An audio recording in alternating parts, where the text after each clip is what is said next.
Hi guys, this week's on news that MPs are getting a pay rise. From April this year, members of Parliament will receive a 5.5% boost, which is above inflation, to arrive at a salary of £91,346.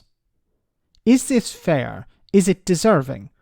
Political commentator Tom Swarbrick on LBC believes they should be paid more, but in fairness to Tom, he adds a few strings. Now, I disagree with Tom on this, but I'll explain why. Here's what I'd do. And this, I accept, is not going to make me popular, but I am not here to be popular. I would pay MPs a lot more than 90 grand. I'd pay them at least £150,000 a year, but I would significantly reduce the number of MPs. I would make it a condition of their employment that they can't have second jobs, and I would reduce their expenses. That, I think, would be fair. Everyone else, largely, everyone else has had a pay rise, and there's the hypocrisy about it being above inflation, but to deny MPs a pay rise because they're MPs is, I think, pretty vindictive and pretty dumb. Again, I'm not here to be popular. Okay, so a few things he mentioned here. Pay them £150,000 a year, lower the number of MPs, no second jobs, and reduce their expenses. Now, I agree with him in regards to some of these. Pay them a higher wage. So at the moment it's over £90,000. Tom suggests £150,000.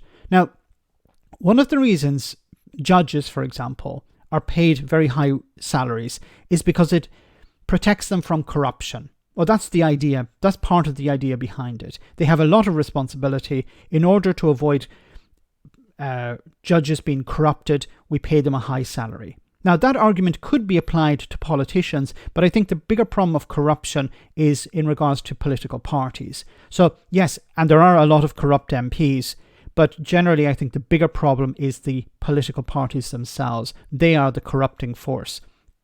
And money in politics is the corrupting force. So focusing on MP salaries and paying them more to avoid the idea of corruption, I don't know if that's the argument that Tom is making, he hasn't specified, but paying them more to avoid corruption won't really work because, as I said, corruption is based on a party level, not so much on an MP level. Now, he also mentioned reducing the number of MPs. I disagree with this because MPs are supposed to represent their constituents. They're supposed to listen to their constituents, read out questions that constituents have. And if you reduce the number of MPs with the population increasing, it will mean individual MPs have to represent more and more constituents. You know, instead of representing maybe 30,000 constituents, they end up representing 100,000 or 200,000. And how are they supposed to do that? How are constituents supposed to contact their MP if there are hundreds of thousands of emails or letters or whatever coming in every year? It just overloads the MP and they're not able to represent their constituents properly. It would actually make more sense to increase the number of MPs, but reduce the threshold that you need to be an MP. Now, that will be controversial. Having a bigger parliament, more MPs could be a problem, but it would be more representative of the public because you would have more MPs. No second jobs. I completely agree with him on this. There's no reason why MPs should have a second job. If you want to become a politician, you have to put aside your job. Maybe you can return to it when you lose your seat or you retire. But we've seen with people like Lee Anderson, Jacob Rees-Mogg, and others like that, where is their priority? Is it representing their constituents or is it their job on GB News or on some media outlet? So second jobs are a massive problem because, once again, they're supposed to represent their constituents. If they're not doing that, then why the hell are they an MP?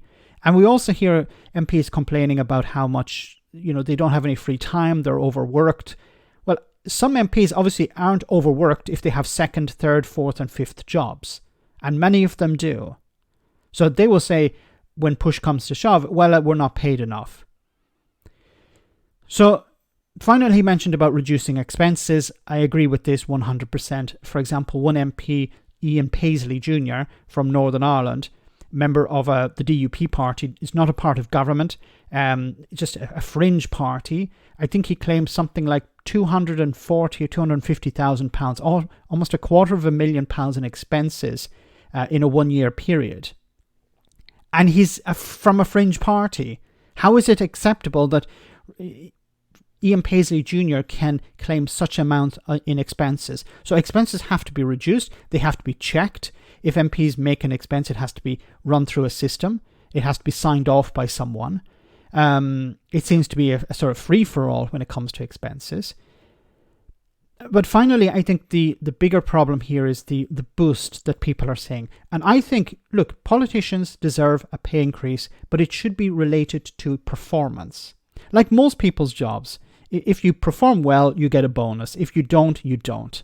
So why can't that be applied to politicians? And how would it work? So I think a good solution would be to have performance-related pay related to GDP per capita. So if the economy increases, if GDP per capita increases in the country, then politicians get a bonus related to the increase in GDP per capita. If it declines, then they lose money. So there's actually a motivation for politicians, both from both sides of Parliament, to do a good job.